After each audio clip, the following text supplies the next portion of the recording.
Good morning, everyone. We are very happy to start the LSSIP Plus Newcomers webinar 2024.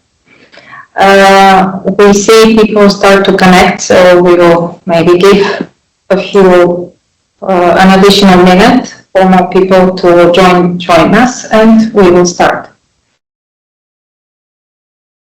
So welcome to the webinar that we dedicate to the local single sky implementation LSSIP reporting and the EUROCONTROL implementation plan and report. The objective of this webinar is to introduce the LSSIP+Process that is supporting the ATM implementation planning, monitoring and reporting at both pan-European and national local levels, and also to present the major deliverables that are developed to serve as input and output of the process, and specifically the newly created EUROCONTROL implementation plan and report deliverable. We are targeting the webinar to all the newcomers to the process, but also as a refresher to all the ones who have been involved in the previous years. The webinar today will cover several modules, which we will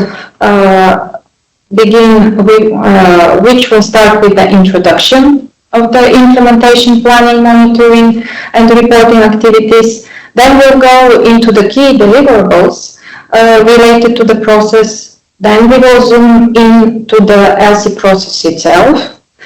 The module 4 will be dedicated on some guidance on how to report all the planning and progress information that is required from all the states, and then we will wrap up with an overview of all supporting tools that are available to be used during the data collection cycle, and also a summary. You have a color code that will help you to not to lose track over the presentation and to know in which module we are. And the presentation will be provided by several people, which we will very briefly show to you. So it will be, the main parts will be presented of the people from the planning and support unit of EUROCONTROL. My colleagues Javier Rosendo, Serena Trombiero, Alexandru Popogli-Zener, Sandrine Segers, Alexis Tricun, Felicidad Ramos Manjabakas, Volkan Draguta, and Zarko Chulava. We will be also supported by our colleagues from the CESAR Deployment Manager, Simona Loki, who is our SDM coordinator, and also by me, Maria Kolova, and I'm the head of the Planning and Support Unit in EUROCONTROL.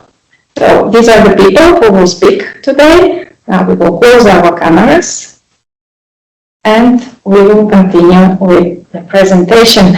And with some practicalities about how we will run the webinar. So first of all, you will notice you're all muted, so please remain so during the whole duration of the meeting.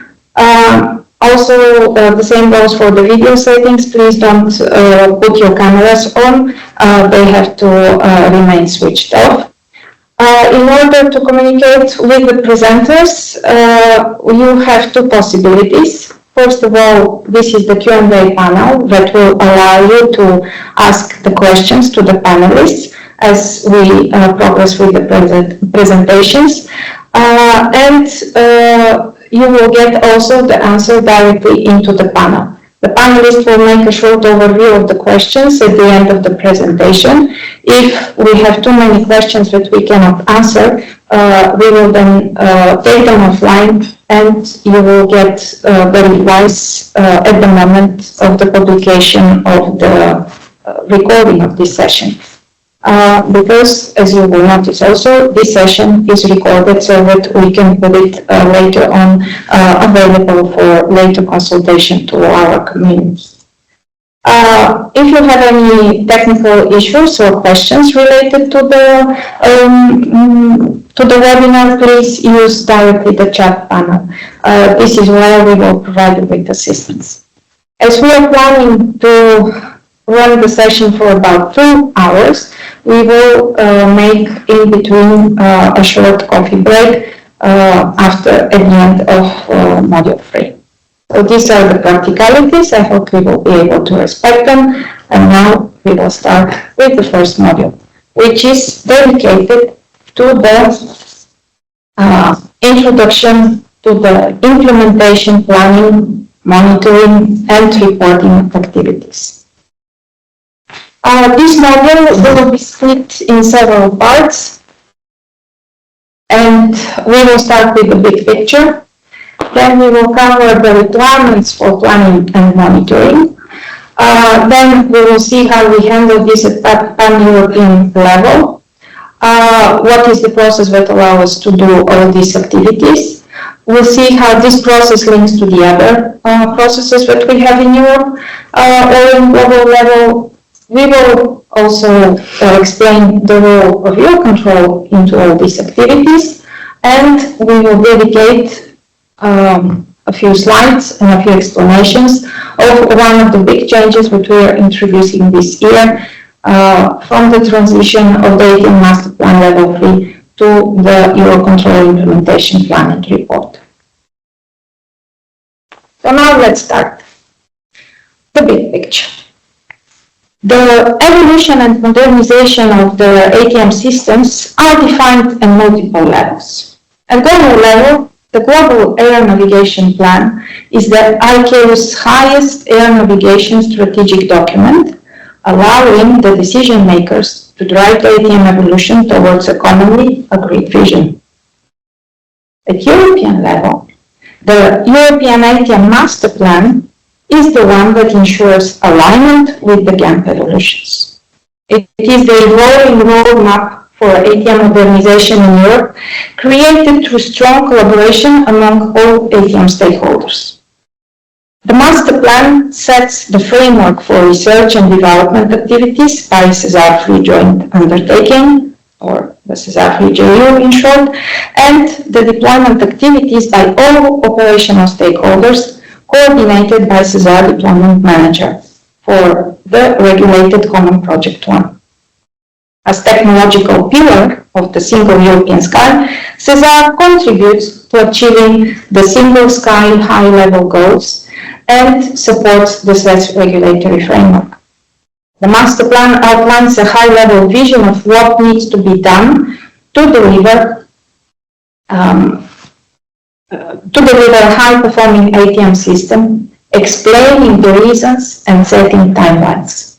The ATM Master Plan is a document that is updated every few years, and this year we are expecting the new edition to be endorsed by the CESAR Governing Board by the end of the year. Then, if we go the level down, at local state level, the performance and business plans are to be drawn up in line with the EU legislation and in line with the evolutions defined at global and European level. They are defined in local implementation activities for different national stakeholders. Each level involves many institutional bodies and stakeholders organizations that need to cooperate and coordinate closely. So how all these different organizations responsible for the definition of the high-level strategies at different levels express their requirements. They all have all different plans and all related to the way how the strategic planning is defined and linked to others and how it needs to be monitored for continuous progress. If we start with the ATM Master Plan and the Global Air Navigation Plan, they are defining the evolution strategies and their implementation progress needs to be monitored. In this context, the ATM stakeholders, the air navigation service providers, the regulators, the military, the airports, airspace users, map providers.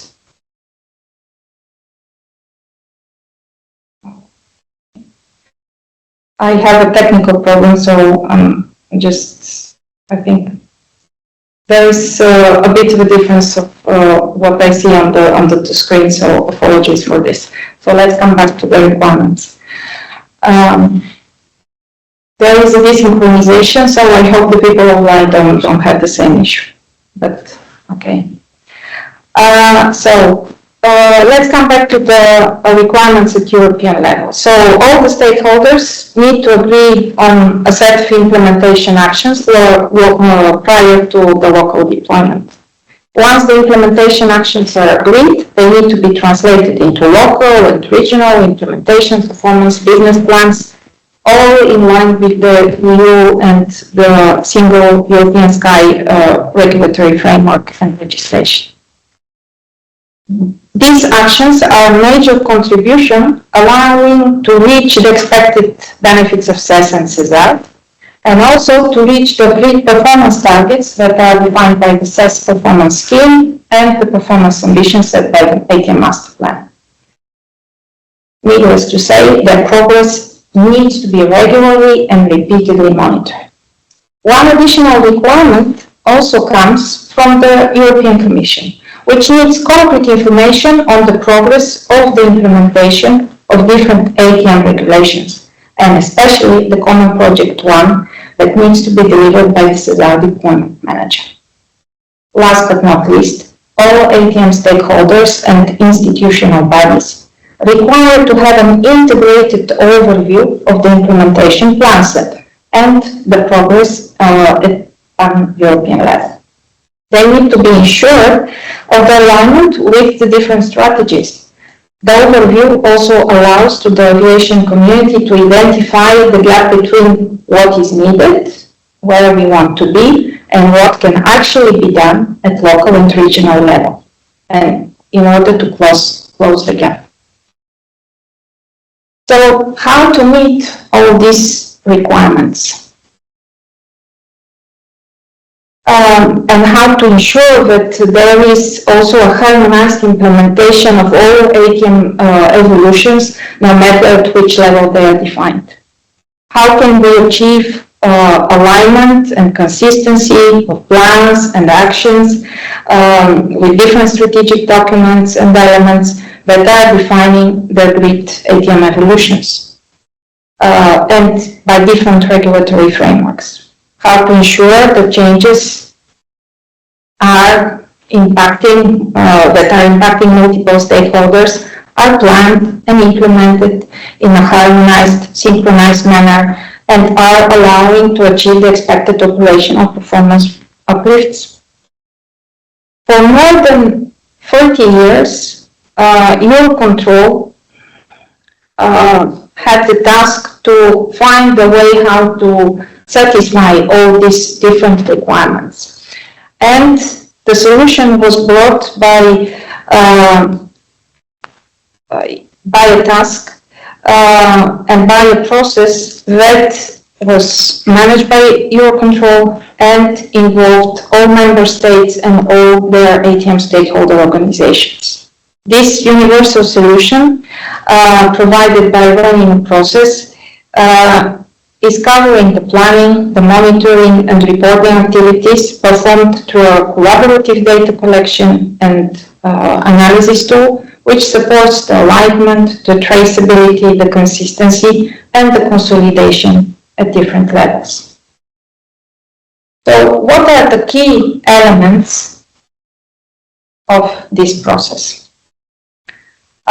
Which is the local single sky implementation plus process, which is based on the concept of the LSSIP implementation objectives. So let's see the key elements. The first one is the one that I have just mentioned. This is the LSSIP implementation objective. This element allows for the definition of these commonly agreed actions at European level and identifies the concrete lines of actions for the relevant ATM stakeholders. All these actions, once agreed, are formalized annually in a deliverable that, as of this year, will be the EUROCONTROL Implementation Plan and Report, the so-called paper, which is going to be the successor of the previously existing ATM Master Plan Level 3. The second element is the LSSIP+Process itself. It is a collaborative activity based on the LSSIP implementation objective mechanism, which is supported by a centralized tool. As already mentioned, it involves all EUROCONTROL member states and their ATM stakeholders organizations. Through their engagement via EUROCONTROL Provisional Council, each year they accept the obligation to plan and report the implementation progress based on the agreed implementation objectives. All this fully in line with the ATM Master Plan and the European regulations, like, for example, the CP1, for which the process is also run in collaboration with the CR Deployment Manager. Then the consolidated reporting is also helping us to feed multiple planning and monitoring deliverables, which are presenting the results from different perspectives. In addition, the data analysis and aggregation of this collected information allows to produce the annual pan-European implementation overview. The last element of this activity is the LSSIP+ monitoring cycle. This is the annual data collection which allows the gathering of the updates of the planning information and allows for the monitoring of the process for a given calendar year.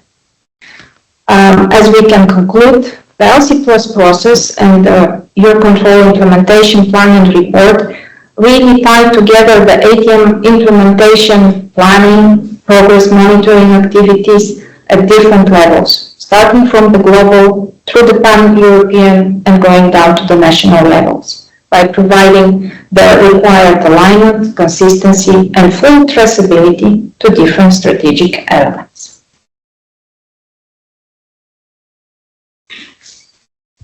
Now let's zoom on the LSSIP implementation objectives, which, as already mentioned, are the core element of the LSSIP process. If we look again at the different ATM strategic evolution plans and how they define the agreed action toward the vision, we will see that they are built around different concepts. The GAMP is built on ASMUS, the ICAO Aviation System Block Upgrades. The ATM Master Plan is built on the essential operational changes, the strategic deployment objectives, and the SSR solutions. And the SSR deployment program is related to the implementation of the CP1 regulation, and it defines the ATM functionalities and families. The European legislation requires a clear proof in the national performance and investment plans that they are all aligned with the SES targets and regulations. Therefore, how to establish a clear and ambiguous traceability in order to ensure that implementation projects at the state level are actually aligned to the high-level strategic objectives? Well, this is achieved through the implementation objectives, which are a structured element allowing for consistent approach to planning, monitoring, and reporting. It provides a common template for capturing the actions required by the relevant stakeholders to implement the evolution following agreed synchronized timescale, while, at the same time, making possible to connect to different frameworks and strategic planning elements. They are mapped to ICAO ASMUS and ANSP and fully aligned with the SDP and the ATM Master Plan. It's important to note that while they are approved by the EUROCONTROL Provisional Council as of 2024, they are maintained, modified or created under the NN working arrangement and first agreed by the end of NDTEC. Both the EUROCONTROL implementation plan and report and also the LSSIP process are closely linked to other planning and monitoring mechanisms of different organizations that cooperate with EUROCONTROL. The cooperation allows not only to ensure consistency and alignment, but also to reduce the stakeholders' reporting efforts and to avoid the double reporting issue. In this complex organizational landscape, the role of EUROCONTROL, defined by the revised EUROCONTROL Convention, is to run the LSSIP process by involving all the EUROCONTROL member states, the comprehensive agreement states, Azerbaijan and UNAC.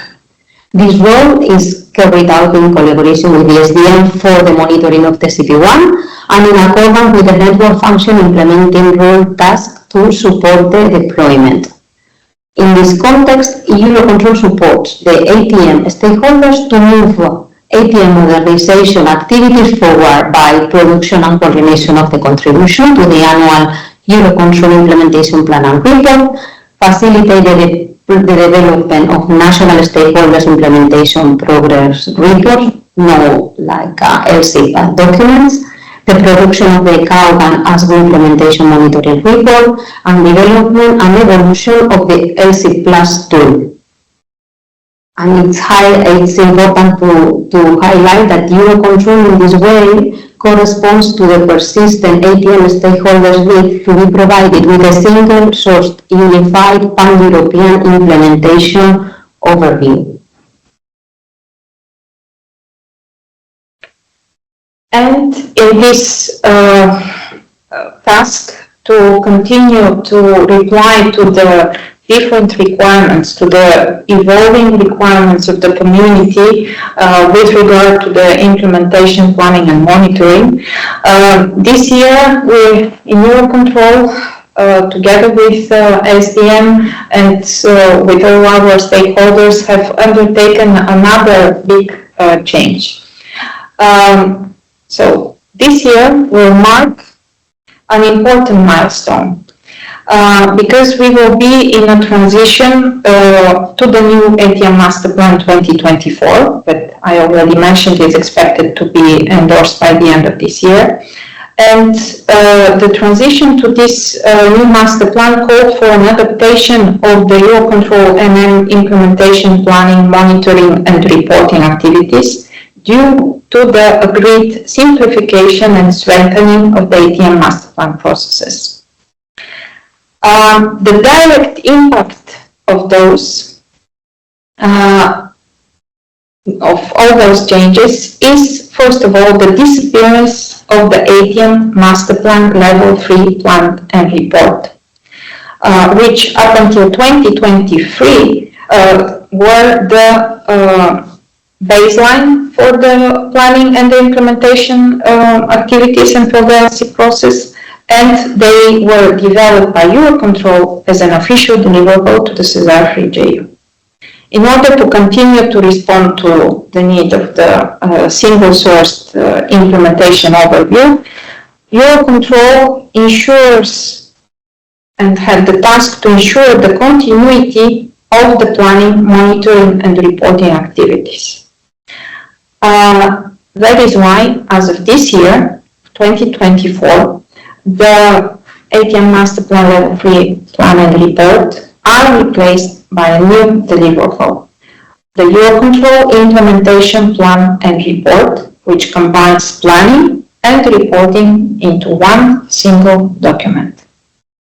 The new deliverable and some adaptation of the activities which allow us to define the new implementation objectives have been adapted, but they will continue to be aligned with the ATM Master Plan, including the newly defined strategic deployment objectives that the new one will bring, and to be fully consistent with the Cesar deployment program that is also a subject of an update this year. We will also continue to be underpinned by the LSSIP+Process and the LSSIP implementation objective mechanism. It is important to note that the transition and the adaptations have been performed in close coordination with both CESAR JU and CESAR Deployment Manager and have been continuously communicated to all 2023 and 2024 joint sessions of ENDO and NDTech. So what you need to all to understand, so all our stakeholders, that what is not changing this year is the process. The LSSIP process will remain unchanged, including for the SDM CP1 monitoring. No change on that one. The new and the updated LSSIP objectives will continue to be approved by the EUROCONTROL Provisional Council. And the consolidated implementation progress overview in the national LSSIPs will continue to be provided and will continue to serve as a core input for the IKO ASBOS implementation report for the European region. What is going to be new or modified is that we from now on have one single document for planning and reporting, the APAR, and that the APAR together with the new and the modified LSSIP objectives are going to be first agreed and reviewed through a stakeholder and the NDTech consultation, again in coordination with SDM and CESAR JU. They will, in the future, both LSSIP objectives and the APAR will reflect the outcome of the implementation coordination, which is agreed through the network manager CDM processes. So these are the main takeaways regarding the change that we hope you will understand and will keep in consideration. With this, we conclude this first part and the first module. And as for all the other modules, we will have a little quiz which will allow you to test a little bit your understanding of the part that has been first presented. So the first question here for this module, at the end of the first module, is what are the key elements of the implementation planning, monitoring and reporting process at pan-European level? Option A is the LSSIP implementation objectives, option B is the LSSIP+Process, or C, both answers are correct. You have now a little window that is shown on your screen where you can directly have the possibility to input the correct answer. So please click and submit and we will see what are the results. While you're doing this, I also am already looking into the Q&A panel. I see that we have no questions asked so far, and I would like to invite you, please use this possibility to ask your questions. Again, we will answer all questions. If we cannot do this during the session, we will take them offline and we will publish all the answers on the LSSIP+ SharePoint. Okay, so the ones, do we have the answers? Okay, I see that we have 19 participants who have dared to reply to the quiz, and we have the majority of correct answers that both LSSIP implementation objectives and LSSIP process are key elements of the planning, monitoring and reporting process at pan-European level. So, thank you, and now we can continue with the next one.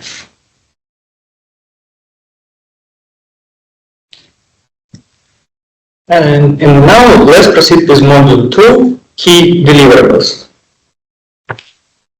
In this module, provides an overview of the key deliverables developed to serve both inputs and outputs for the process, with a focus on the newly introduced EUROCONTROL implementation plan and report, or just shortly APAR. It also explains the role of LSSIP documents and how the data collected via LSSIP process creates a baseline for elaboration of ICAO ASBO report, SDP monitoring view, and provide some inputs for strategic deployment monitoring report. We start with EUROCONTROL implementation plan and report, APAR. As just explained, the primary goal of APAR is to achieve alignment, consistency, and traceability of plans and actions with different strategic documents, and elements that define agreed ATM evolutions at all levels. It ties together planning, monitoring, and reporting activities across various levels. Through APAR, inputs from the Global Air Navigation Plan, ATM Master Plan, CESAR Deployment Program, and Network Manager Planning documents delivered to the local national plans. The national implementation progress reported via LSSIP+Process is consolidated in the reporting section of APAR and then disseminated to the reporting deliverables of ICAO, CESAR Deployment Manager, S3GU, and Network Manager. In this way, APAR creates a closed loop of planning, reporting, and monitoring, serving as a single data hub that ensures alignment and coherence across all layers of the ATM system. And this approach provides a common visibility of strategic evolution, helping to identify potential gaps, and based on the collected data, enabling decision on remedial actions when necessary.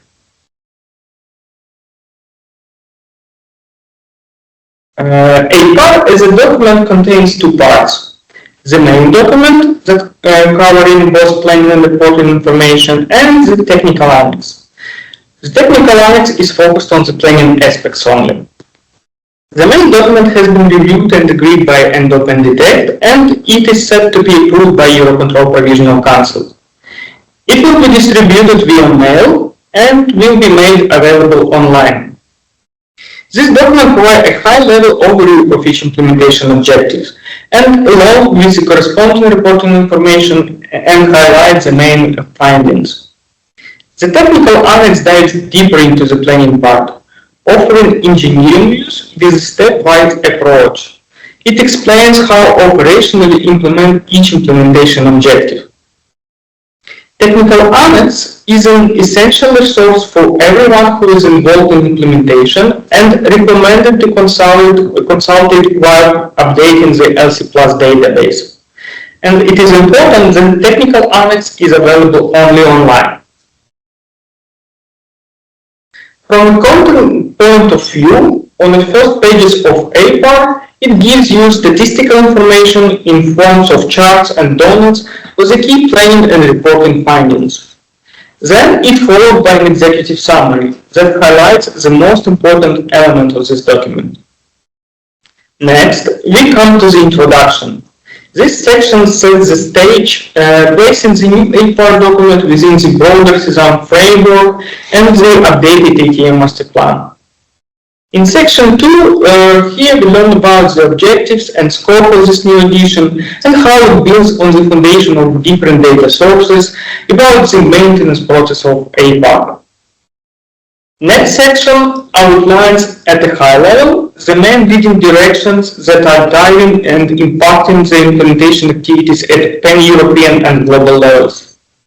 Planning and reporting overview provides a consolidated implementation roadmap and reported progress together with future expectation aggregated per ATM areas. The deployment review section takes this further and provides planning description with pan-European reporting information for each implementation objectives. This means that we see not only the plans laid out for each implementation objective, but compare it with real progress. Finally, we have the annexes. And they are not just a footnote, they are designed to complement the core content of APAR, providing additional insights such as ATM master plan implementation roadmap based on the implementation objectives, a consolidated progress overview for the entire ECAR+ area, and detailed mapping of the implementation objectives to different strategic elements. If we are talking about the geographical perspective, APAR ties together all states within the ECAR area plus EUROCONTROL comprehensive agreement states, which includes Israel and Morocco. To ensure active involvement from each state, EUROCONTROL has established working arrangements.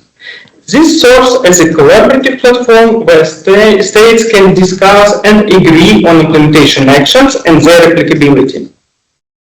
The applicability areas of LSSIP objectives varies based on several factors, such as nature of the implementation, applicable legislation, and potential impact on the network. In some cases, the applicability area may be limited to the European Union only, covering its 27 member states. For other objectives, the scope might extend to countries that have signed contractual commitment with the European Union, such as Norway and Switzerland, to implement single European sky legislation. It could also include states that are part of the European Common Aviation Area Agreement.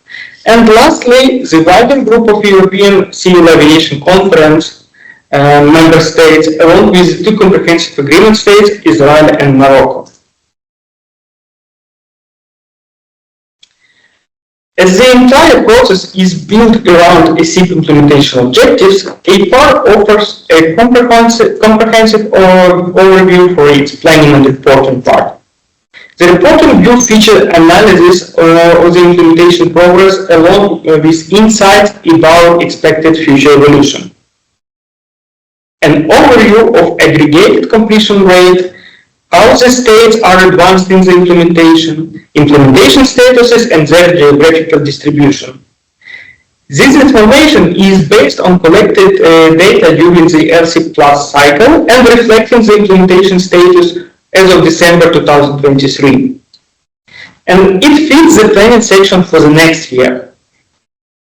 The reporting part concludes with a short summary about key findings relevant to the specific implementation objectives. Then, planning section highlights the key elements of each implementation objective. It provides a high-level deployment roadmap with short description of what should be done, who is involved in the implementation, by when it should be implemented, and what is the applicability area. Then it is accompanied with a summary of main actions by stakeholders. Also, planning aspect highlights the links to other frameworks like CP1 regulation, network strategy plan, ATM essential operational changes, START solution, and others. Planning view gives you a reference to applicable regulations, standards, and specifications that provide you with idea about the anticipated performance benefits, and all this constitutes the plan for the year ahead.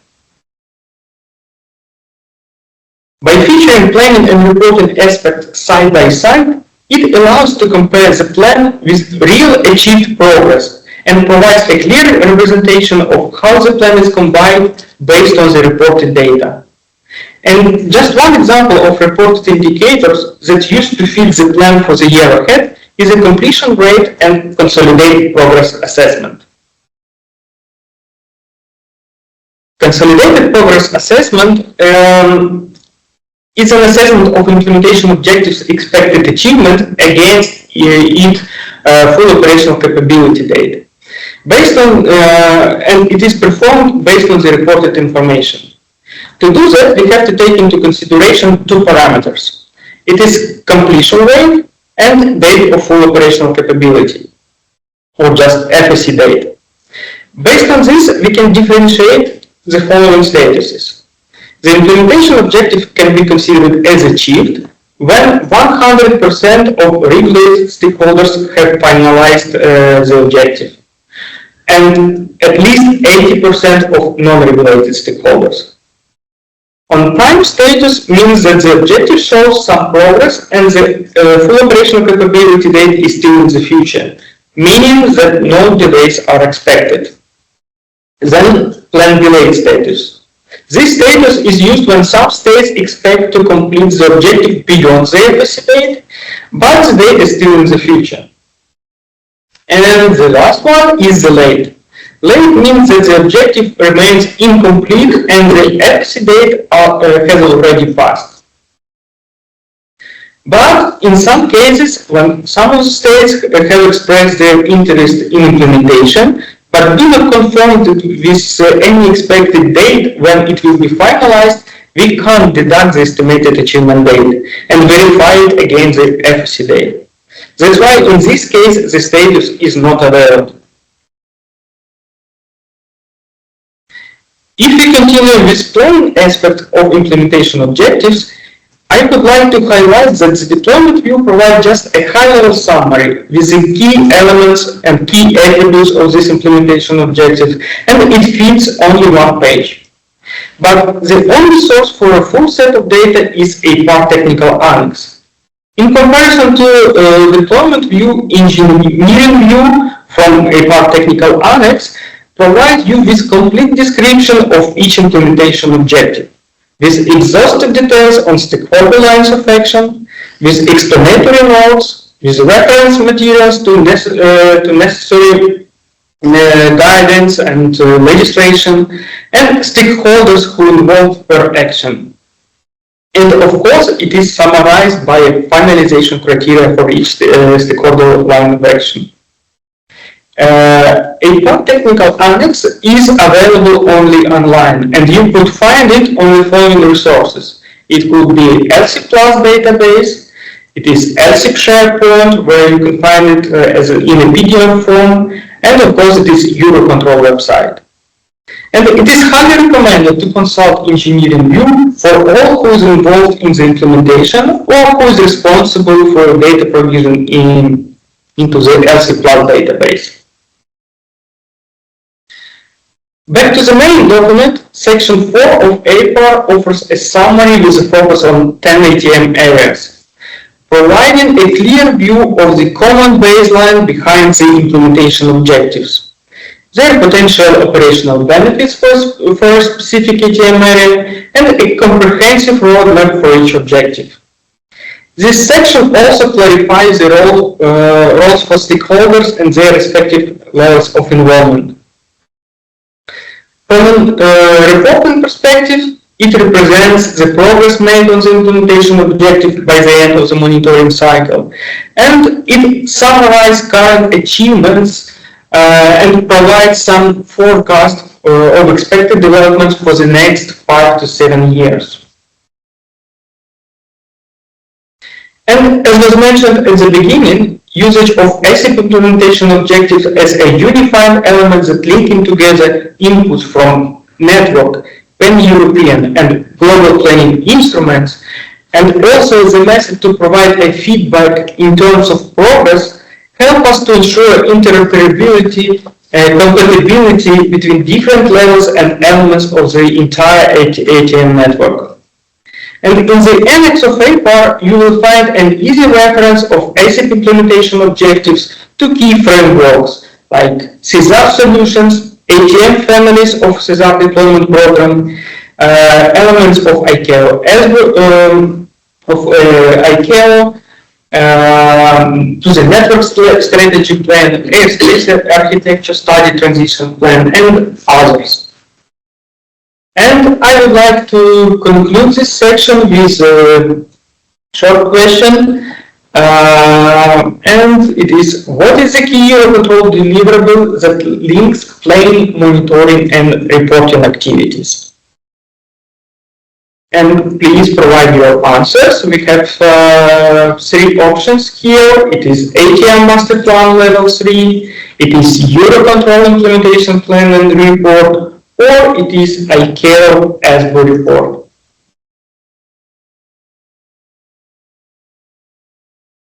Let's wait a few seconds. Let's see how many answers we have.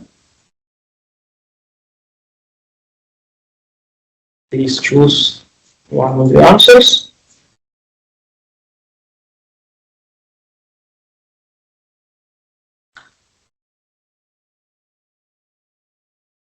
Okay, I see that we already have 20 responses, and the majority is absolutely right, because the main deliverable that links planning, monitoring, and reporting, it is EUROCONTROL implementation plan and report.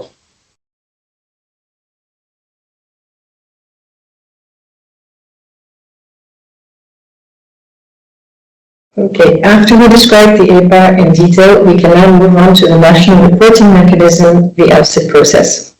The LSSIP process has been established over 30 years ago and is based on the cooperation between EUROCONTROL and the states together with their national stakeholders. The LSSIP national focal point is the person responsible for ensuring that correct and consistent LSSIP data are provided respecting set deadlines. It is a nominated person by the state among the staff of the National Regulatory Authority, NSA or ANSP.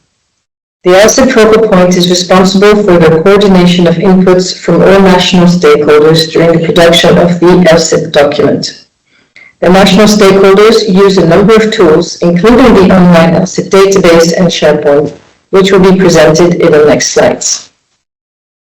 The EUROCONTROL LSSIP contact person supports the LSSIP monitoring cycle by mediating between EUROCONTROL and the national stakeholders to maintain timely and precise information. The contact persons provide necessary support and instructions to their states to update the LSSIP data and work in full support of the LSSIP national focal point, who holds the final responsibility for the provision of consistent and complete LSSIP information. The process itself is supported by specific guidance material and templates that facilitate the work of all involved. The result is the national LSSIP document. All LSSIP documents are available on the EUROCONTROL website and can be consulted.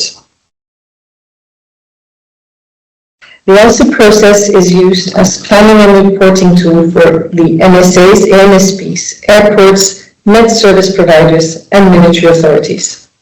At the end of the cycle, each ECAC state, Iraq, Israel, and Morocco, produces one document with high-level ATM-related information about its national context.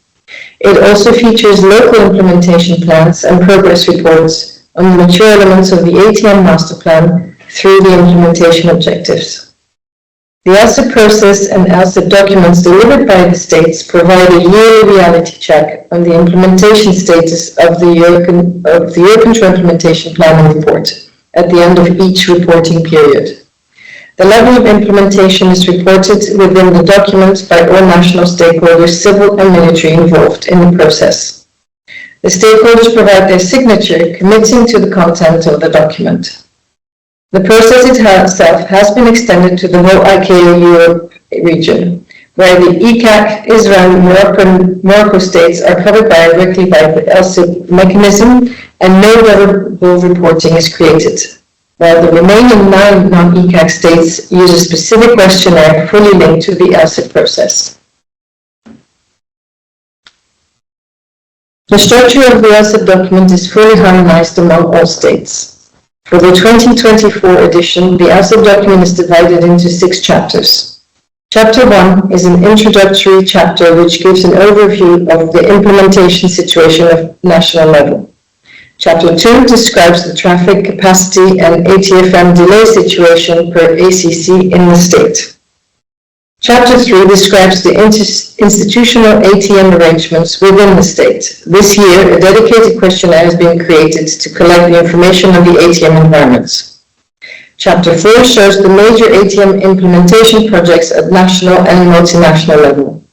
Chapter 5 deals with the other cooperation activities beyond the projects, as it provides an overview of the multinational initiatives. And finally, Chapter 6 is fully devoted to the implementation objectives and their analysis at national level. To conclude this module, we have a little quiz. How many LSSIP documents are published on the EUROCONTROL website each year?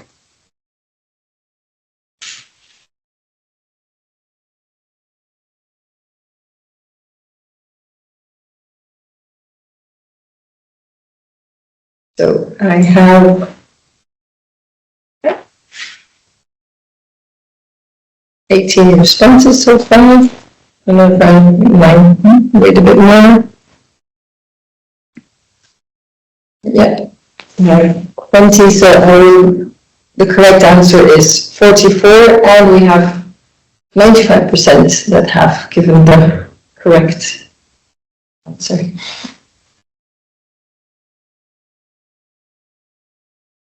Well, now we will move forward to another deliverable that relies on the inputs from the LSSIP process, which is the ICAO Aviation System Block Upgrade Implementation Monitoring Report. At this moment, we are working on the upcoming edition for the 2023. However, you are having access to the former edition published in the link provided in this slide. This report is developed by EUROCONTROL in cooperation with the ICAO Europe and North Atlantic Office and uses, as you already saw, the LSSIP mechanism to analyze the level of implementation of the aviation system block upgrades at ICAO Europe level.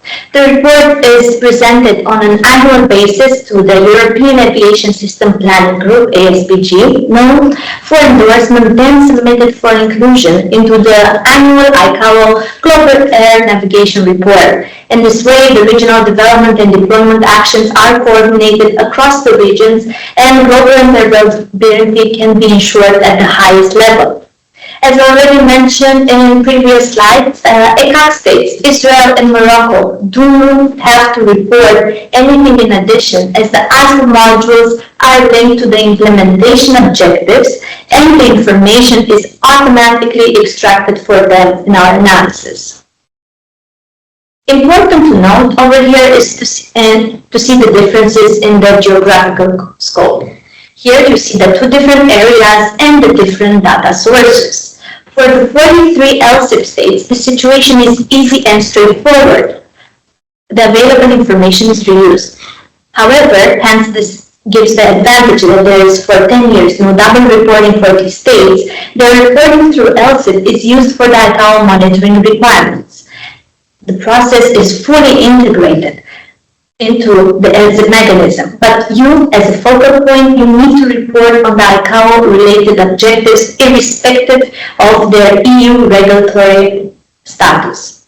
For the remaining 9 states in the ICAO Euro region, we do build every year a dedicated questionnaire, which is typically sent in May by the ICAO Euro office so that the information can be collected internally and integrated in the overall report between September and November.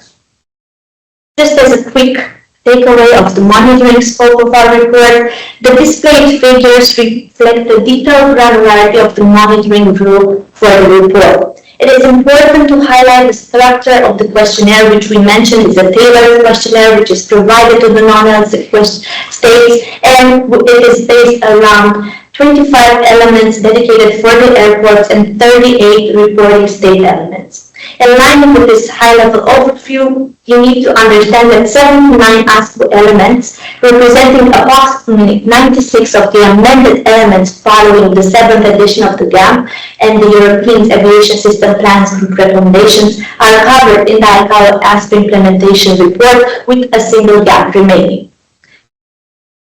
What's next from our side? Over here, the final report will be officially submitted to the 6th meeting of the ASPG European Aviation System Planning Group, which is scheduled to take place between the 3rd to the 6th of December. So that's when the report will be discussed and endorsed. In our team, the planning and support team, we will identify, if possible, data sources for elements that are not yet covered by the report. In this way, the work on the 11th edition for the report is starting with the launch of the LSSIP cycle 2024.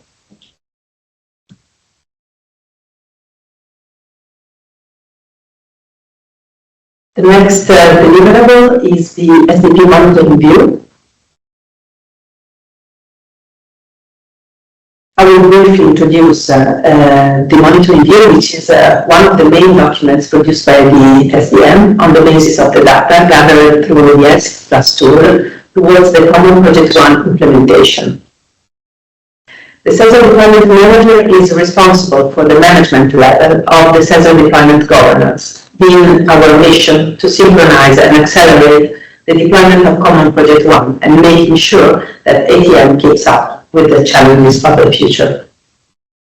Since its first edition, the early releases of the Sensor Deployment Program Monitoring View have represented a single point of truth for the reporting of the most detailed information on the status of the common projects, the cornerstone of CESAR deployment in Europe since 2014, supporting the implementation of the European Air Traffic Management Master Plan. The CP1 regulation and the new updated SDP 2024 will continue to be the references for the next edition of the SDP Monitoring View 2024, which will present the status of implementation of CP1 as of December 2024. The main objectives of this report are to help stakeholders to coordinate their future investments, whilst also identifying potential delays towards the full CP1 implementation, bring together ground and airborne related information, providing an updated snapshot of CP1 implementation, provide several views to show the overall progress of deployment, the progress of specific technological or operational elements, the status of individual stakeholders and countries. To measure the progress of each CP1 implementation, the status of specific SDP deployment milestones that could lead to the full deployment of a specific family is monitored and assessed. It is worth highlighting that the SDP families and the deployment milestones fully match the related implementation objectives and the stakeholders' lines of action, respectively, to ease the navigation through the CP1 regulated elements in relation to the CESAR deployment program. I will now introduce another deliverable stemming from the LSSIP process, the Strategic Deployment Monitoring Report.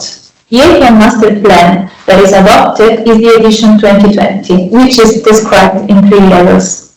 By the end of 2024, it will be replaced by a new APM Master Plan.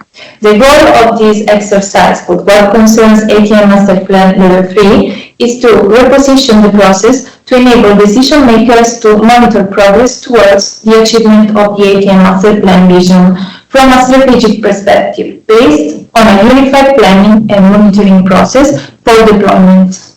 By definition, the deployment phase covers the progress of CESAR solutions as from the successful finalization of the TRL6 V3 of the RNI phase. Thus, it is looking at the industrialization phase and the implementation phase.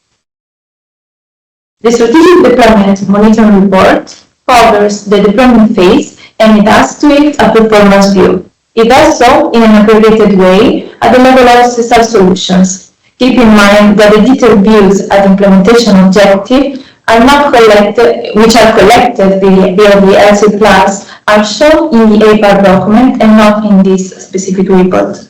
The LSSIP monitoring cycle, together with the deployment program for CP1 activities, fits the implementation view.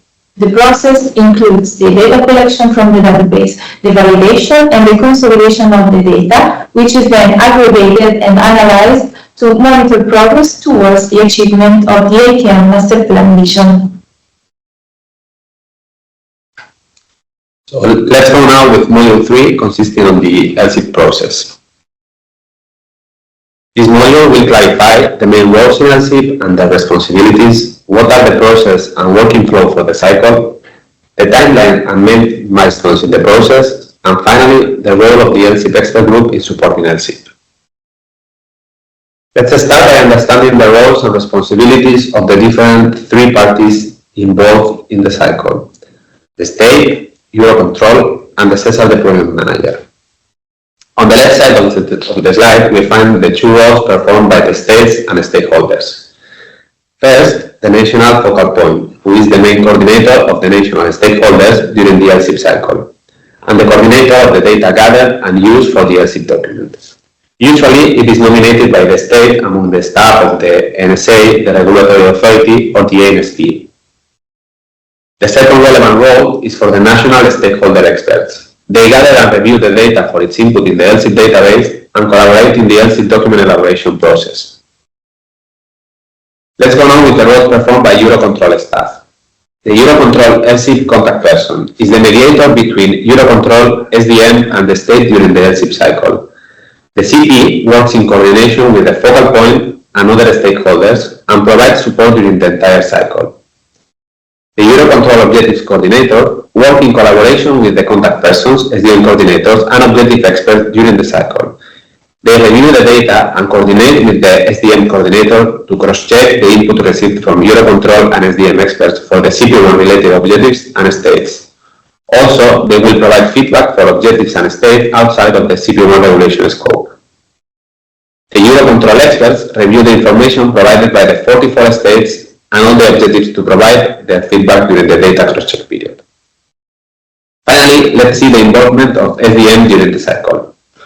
First, the SDM coordinators. They are the main reference for CP1 related objectives for regulated states and work in close coordination with the contact persons, the SDM experts, and the objective coordinators. They review the information in the database and coordinate its revision and analysis.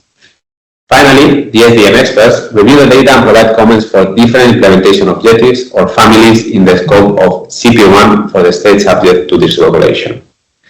This diagram displays the close collaboration of EUROCONTROL and SDM during the cycle, aimed to align two reporting streams into a consolidated one.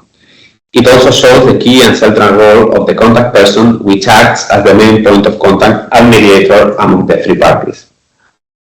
All this information is also included more in depth in the LSSIP guidance material, where the LSSIP roles and responsibilities are developed in detail.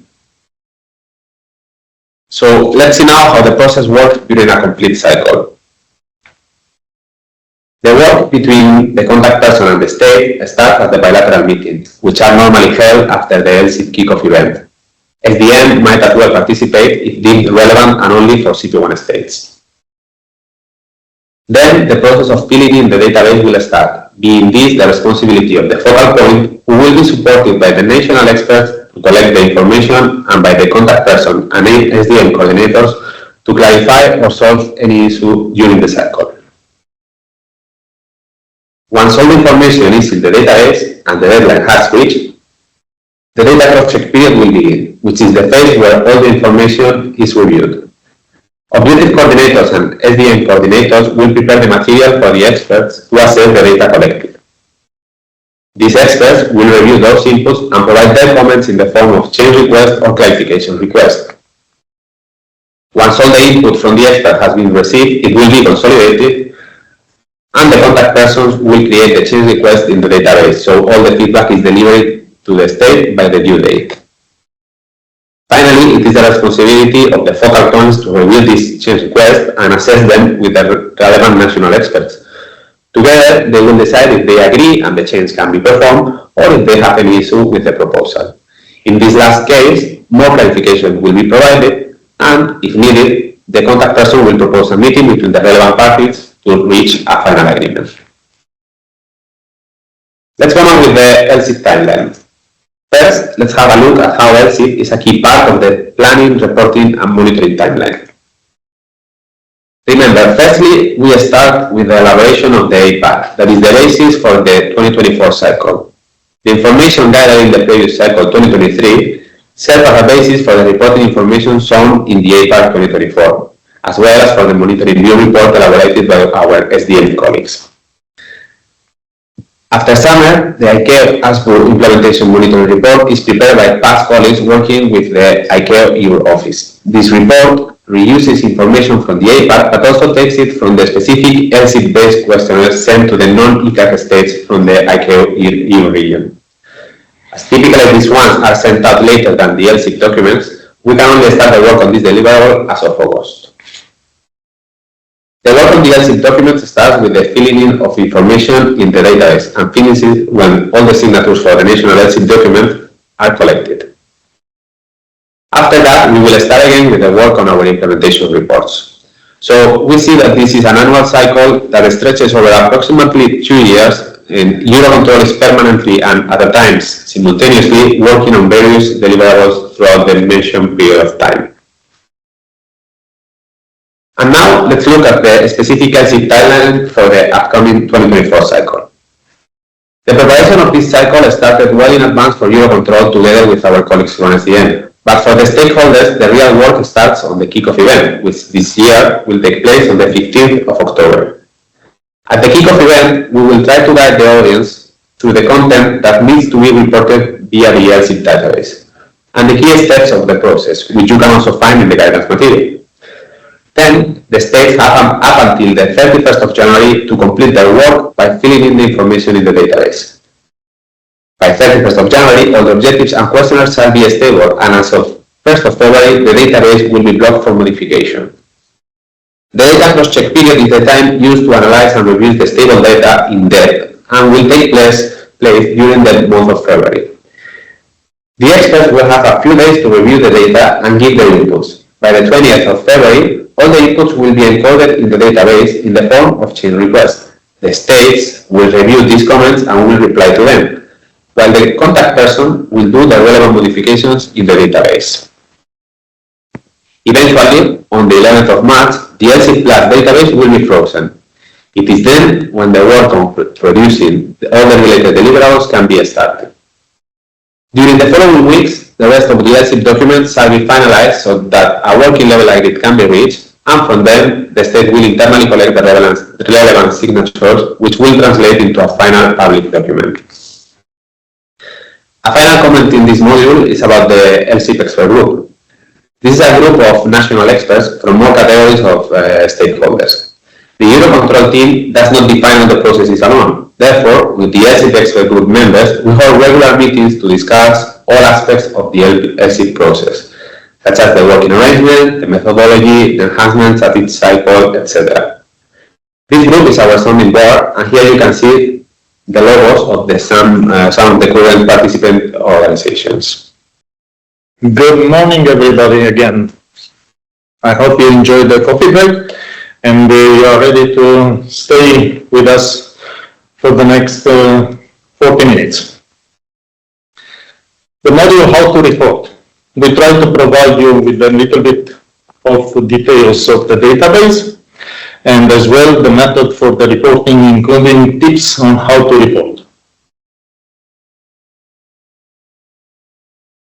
If we move forward, you have heard already from my colleagues that EUROCONTROL Implementation Plan and Report, shortly EIPA, is a consolidated implementation plan and report document based on the existing mechanism of European Single Sky Implementation, ESIP, based on the implementation objectives and the successor of ATM Master Plan Level 3 and report documents.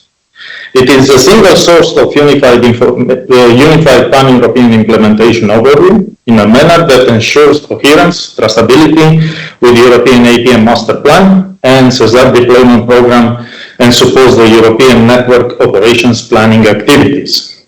Using EPAR, each state shall make its own decisions for the local plan to reflect on those regulated objectives which are applicable to them and those which they have committed to implement on voluntary basis. Moving forward, we have to see how we translate this into monitoring and what are the tools we are using. Each state we will derive from EPAR into local state implementation program document, the set of implementation objectives, which are detailed as you can see at the bottom of the slide. This is as well reflected in the LSSIP+ database, as you can see it highlighted on the slide, and this is the tool which supports the monitoring process. Again, as mentioned before, the monitoring of CP1 is translated into implementation objectives to ensure full mapping between the two of them. As such, EPAR will guarantee the continuity of the existing pan-European implementation planning, monitoring and reporting that will continue to be based on the LSSIP+ process and supporting toolset. Implementation objectives. There is a set of implementation objectives and each of them have attributes. As you can see on the slide, they have a number of attributes that try to answer several questions: what, where, who, how, and when. Regarding the what, refers to the description of the objective and the rationale behind it and tries to give an answer to a core question: what are they trying to achieve and why? Who represents the stakeholders involved in the implementation activities and each has a specific role and line of action to follow. When each objective is deadline driven, meaning that there is a specific timeline indicating when full operational capability must be achieved. How? Outlines stakeholders' line of action, step-by-step, roadmap to meet the objective. It includes this detailed description, supporting material, and clear finalization criteria. Where implementation typically is applying to a geographical area, ICAC area. However, the scope can be tailored to specific regions depending on the objective nature and any applicable regulations. The scope of APAR in 2024, we can see that it is defined by 92 implementation objectives. They are divided in 84 actives and 8 initial objectives, still require validation and not yet monitored. And as well, if we look by decision-making point of view, we have a number of 49 regulated, 35 committed, and 8 as no decision. Now, if we want to tackle into the LSSIP+ database, the tool that it is ensuring the monitoring, the database, it's a restricted web application used by more than 400 authorized users, allowing national stakeholders to provide detailed information of each implementation objective or SDP family. This database is restricted at country level, except for member states of the same functional airspace block, who may share information among partners. The application provides also automatic warnings in case of any missing mandatory information or inconsistencies detected. The communication and coordination between the contact person and the focal point, it's also supported by change request notification, and this will be handled a little bit later. If we look again on the slide, on the right-hand side, we see the timeline for the process of LSSIP during 2024. This has been highlighted before by my colleagues, and we have flashed all the main dates that have to impact on the reporting and freezing of the database. As well, on the left-hand side, you have a dashboard for your state, which is highlighted with the red for the time being because it's not yet filled in, and as well a set of useful links, which are the guidance material, the portal, the LSSIP map tool, and so on.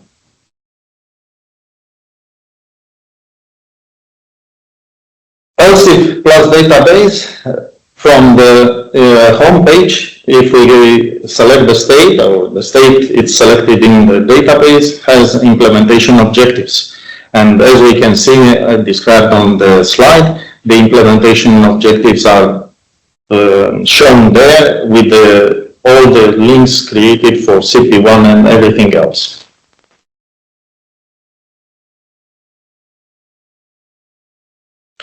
Looking closer to this, in the terms of CP1 and SDP families, we see that we have a tab there with the blue color, CP1 SDP, and if we select this, we have the definition of the SDP families, SDP family title, implementation objective code, and so on, which is provided as required for such monitoring.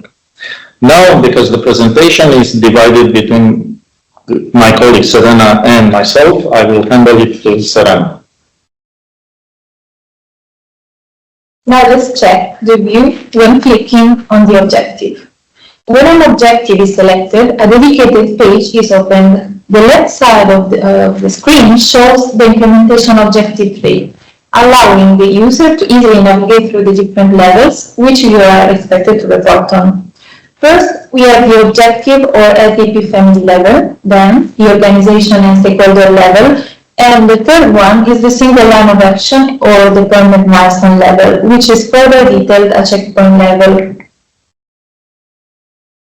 To support your reporting activity for a subset of objectives, the key clarifications contained in the SDP supporting material for CP1 objectives and in the APAR for non-CP1, together with guidance and instructions for a consistent and detailed reporting, have been included within specific information boxes in LSSIP+ tool in the section named Objective Clarification. Now, let's dive a bit on the taxonomy used in LSSIP and the reporting methodology in general. The progress of each implementation objective is tracked through a status. This applies at the level of objective, stakeholder, and stakeholder lines of action. If an inconsistency is detected across the three levels of reporting, one or more warnings automatically appear. The definition of each of these 5 progress statuses is defined in a consistent way, allowing it to be measured. Completed is meant to be used when the functionality is in operational use, while ongoing is appropriate when the implementation has already started but is not yet fully completed. The planned status must be used when there are both a planned schedule and the approved or committed budget for the activities. When there are no specific plans for implementation, the most appropriate status is the not yet planned. Not applicable must be used when the implementation is not relevant for the state. Let's suppose now we need to report on an objective. Where can this implementation objective be reported as completed? When the state considers the objective as completed, meaning the functionality is in operational use, the reporting must be the following. At a single line of action or the M level, all the applicable checkpoints must be answered yes. Thus, all the applicable single lines of actions are completed with an implementation date in the past and 100% of progress. As a consequence, all relevant stakeholders are completed with an implementation date in the past and again 100% progress. Then, the objective can be reported at state level as completed.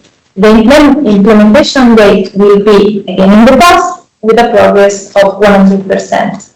This means that the stakeholders do not need to further report on this objective unless the situation has changed in the meantime.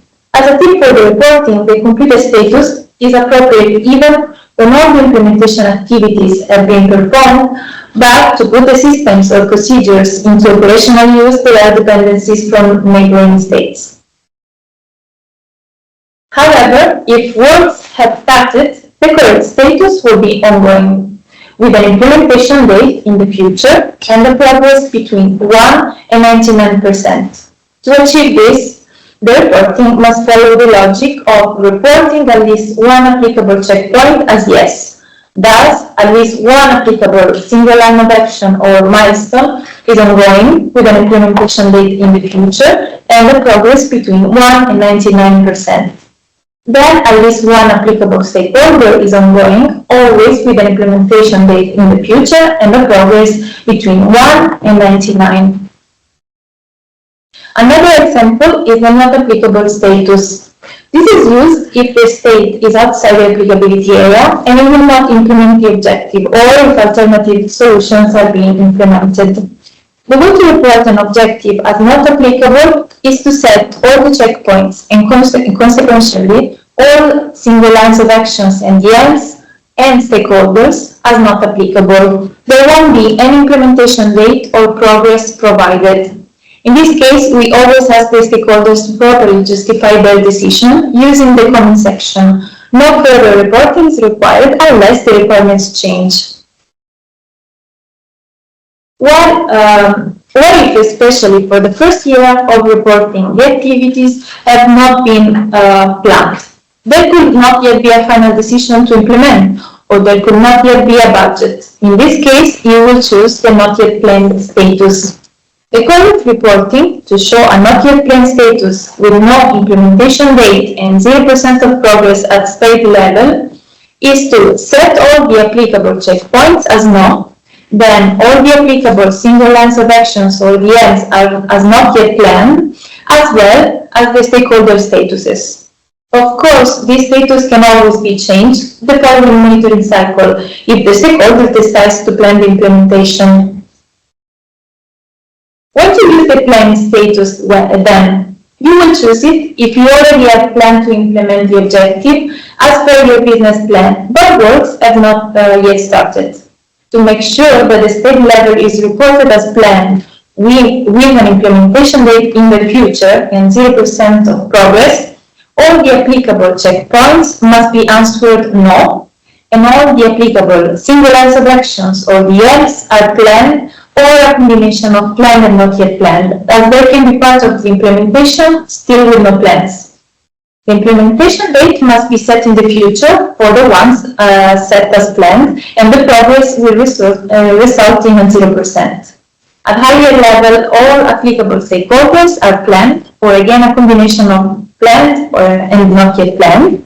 And for the planned ones, the implementation date will be in the future and progress 0%. If you may have any doubt about when to report not yet planned and when it should be not applicable, here we propose a recap of the different scenarios and the corresponding correct status to report at implementation objective level. Not yet planned must be used if the stakeholder has not yet finalized a project management or implementation plan with assigned financial and human resources, but has the intention to implement it for the next years. Or the stakeholder cannot develop a project management or implementation plan with relevant resources for the implementation of this activity due to local and or national austerity measures, but has the general intention to implement it. Or again, the stakeholder is in the scoping phase, developing a feasibility study, including a cost-benefit analysis. Hence, there is no decision yet on an implementation plan. In any of the above cases, all relevant information must be explained in the comment section. Not applicable is appropriate if the stakeholder is not part of the objective's applicability area. For a stakeholder part of the applicability area, however, not applicable can still be reported if the stakeholder does not provide the required service for this activity. For example, in the case of NUAC providing only upper area control services, or the stakeholder has reviewed the objective but there is no intention to implement it due to national or local restrictions, such as environmental restrictions or legislations, which prevent the stakeholder to implement it. Or if there are no operational needs, just for the case of objectives which are not regulated. Or, again, the stakeholder is implementing alternative solutions to the ones described in the objective. Then the reporting can be not applicable, and in any of the above cases, the decision must be duly justified in the comments. If within the regulated applicability area, the stakeholder needs to report on the objective unless exempted as per EU regulation. Now I will leave the floor to my colleague Wolfgang, who will give you further other functionalities of the tool. Thank you, Sana. Let's see how we will work on the objectives, how we will input data. You will see the following slides will focus mainly on the menu bar of the LSSIP+ database that will be presented to you shortly and highlighted on different items. Now, while working in an objective, there is a single screen that includes both edit and read mode. In order to edit an item, it is enough to click on it and edit the content. Users need to keep in mind that some fields, for example, dates and percentages at stakeholders and national level, are not editable, but automatically calculated based on the information given at the deployment milestone or state SLA level. The editable items are clearly identified with a pencil, which appears when hovering over them. When all the changes are done, you must remember to click in the Save button to save your work. To identify an item as consolidated or stable, this is enough to click on the relevant button and change will take immediately effect. Moving forward to the next tab on the menu are the projects. Projects can be highlighted as national, FAR or multinational, and as well, if we look on the slide, we have the possibility to create those as new projects or to have it as list of already existing projects. LSSIP guidance material, the link below the slide, provides you more information on how to use the projects tab. The next three tabs are the questionnaires, and as you can see, the first one deals with the CP1 questionnaires. The second one addresses the CNSPM, and the last one are the questionnaires, which are EUROCONTROL solutions and the safety ones. The link below the guidance material as well indicates a lot of details how to address the questionnaires and how to input the data in them. The reports. The next tab on the list are the reports, and the reports are provided in the right-hand side. As you can see, a number of them, high-level, detailed activities, CP1 SDP report. However, the one which we'll focus today are the high-level report, which summarizes the implementation progress at objective and stakeholders level, and the detailed report below the one mentioned already gives more detailed implementation data at SLOA and checkpoints level. Both include a number of additional optional fields to display various links of implementation objectives with different planning documents. Change logs. This tab that is highlighted in the LSSIP+ database provides a list of changes that are taking place during the reporting cycle. As such, you will see the objective logs, change request logs, project logs, questionnaires logs. So this will give you the summary of all changes that have happened during the reporting cycle. For more details, please use the guidance material that is provided as the link in the slide. One of the last ones in the tabs are the analytics, and the LSSIP+ provides a number of analytics as detailed on the right-hand side of the slide. As an example that is shown on this slide, it's a high-level summary table which displays the current progress and status of all objectives. This table can be filtered by organization type, ACC, TMA, progress status, and other filters that can be put there to highlight the high-level summary. As well in this analytics and the part of SDP monitoring output, it's provided as an example. Since the publication of the CP1 and the alignment between the ATM Master Plan Level 3 Implementation Plan and CSR Deployment Program, the LSSIP+ database features a new dashboard under the analytics table. This SDP monitoring output is built in Power BI and is a dynamic dashboard that calculates the progress of the CP1 for each SDP family and service and the relevant applicability area. The data refreshes 3 times a day following the updates in the LSSIP Plus database. Sorry. To continue, let's see the links with the NetSys, Network System Coordination and Synchronization Monitoring and Reporting Cycle, which runs in parallel with the LSSIP cycle. There are a number of ATM functionalities in the NetSys that are covered in the ATM Master Plan Level 3. In particular, a subset of implementation objectives, stakeholders' lines of action, provide information that suits the NetSys monitoring process. Unidirectional synchronization from LSSIP+ database to NetSys database is therefore possible, benefiting from information gathered through the LSSIP process. Such cooperation, implemented by a set of aggregation and conversion algorithms, will allow a mutual improvement of the quality of the implementation data, avoiding at the same time double report. Such a predefined link of an LSIP SLA with a matching message ATM functionality is visible in both reporting support tools, allowing the switch between reporting elements to both applications.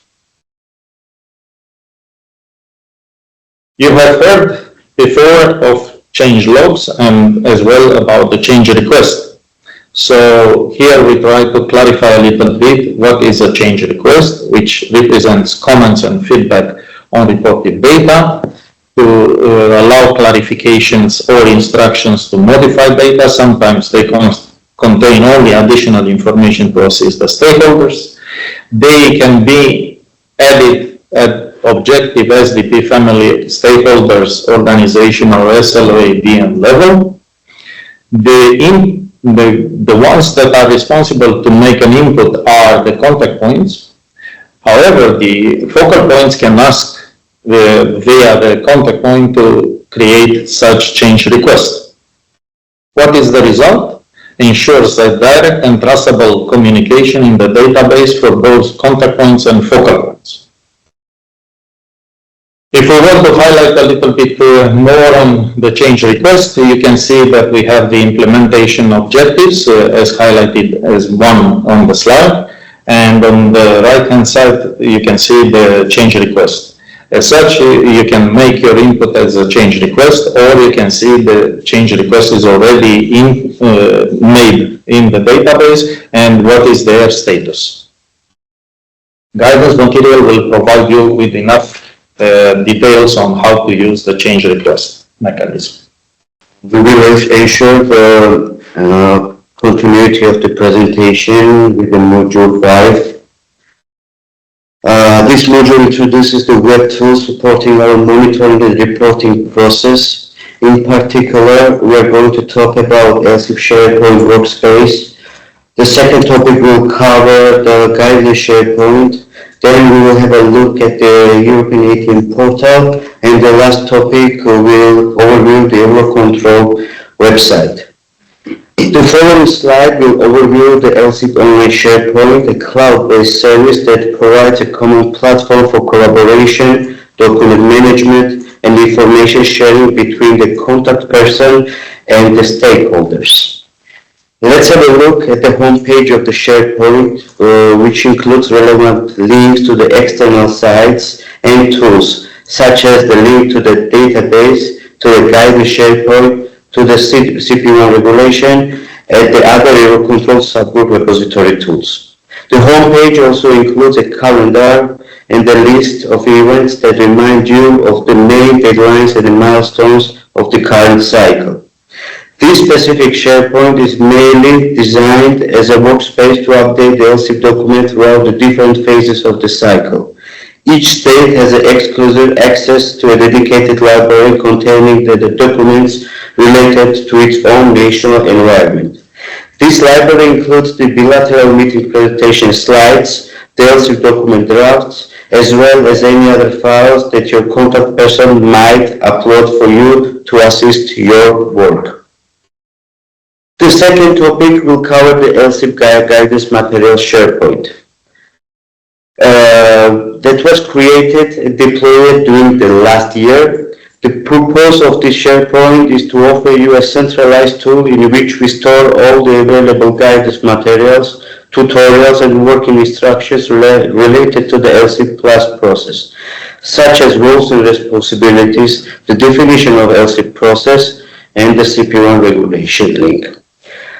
Therefore, in contrast to the SharePoint presented in our previous slide, the aim of the SharePoint is to provide you with an updated, efficient, and reliable guidance material which relate to the LSSIP+ processes. The third topic of this module relates to the European ATM portal, made for the consultation purposes and to visualize, filter, sort, maps, tables, stakeholders, objectives, and SLOAs. You can get access for this tool once you have an account on OneSkyTips. The portal is designed to cover all necessary information concerning ATM from research and development to the deployment. The deployment overview shows comprehensive information about LSSIP Plus, and it focuses on the implementation objectives at the level of monitoring. The Implementation Objectives Planning tab presents a list of all active implementation objectives, including detailed description of the stakeholder lines of actions, also known as SLAs. It also presents the relationship between the implementation objectives, master plan, and the CP1 elements. Meanwhile, the Implementation Objectives Monitoring section provides a view of the implementation progress of the objectives through the specific progress reports and maps and statistics. It also provides the implementation progress view at state level and aggregated view at the FAB level. Also, via table view, you are able to download granular information about the progress from the state and also from the airport view. And the final slide of this module is EUROCONTROL website. Eventually, on the EUROCONTROL website, you will find additional information about the contribution and functions of NM and the agency, where you will be able to find master plan architecture at the monitoring tab. After you push on this tab, you will be directed to our page, where you will be able to find information about our mission and find a brief description of data and planning, reporting, and monitoring activities. Our website also provides links to all our main deliverables, such as LSSIP document, master plan portal, and the ICAO ASBOR monitoring report, as well as to the LSSIP Plus database and the LSSIP Plus SharePoint web pages. Moreover, on our web page, you will find the released LSSIP documents for each state. We can actually wrap up today's webinar with the summary. I hope you have all followed and understood the information that we have presented today to you. We have guided you through different topics, starting with the implementation planning and reporting and monitoring process in Europe. We have highlighted the different types of requirements that it needs to address, and also the key deliverables that are serving as input or output of the process. We also covered with explanations the LSSIP+Process itself, the different steps which allow its annual execution, and how the LSSIP+ tool supports the information collection. Despite seeming complex, it actually allows us, the APM community, to achieve the consistency and the alignment of the grid data evolutions from the global to the local levels, and to eliminate the double implementation reporting in Europe.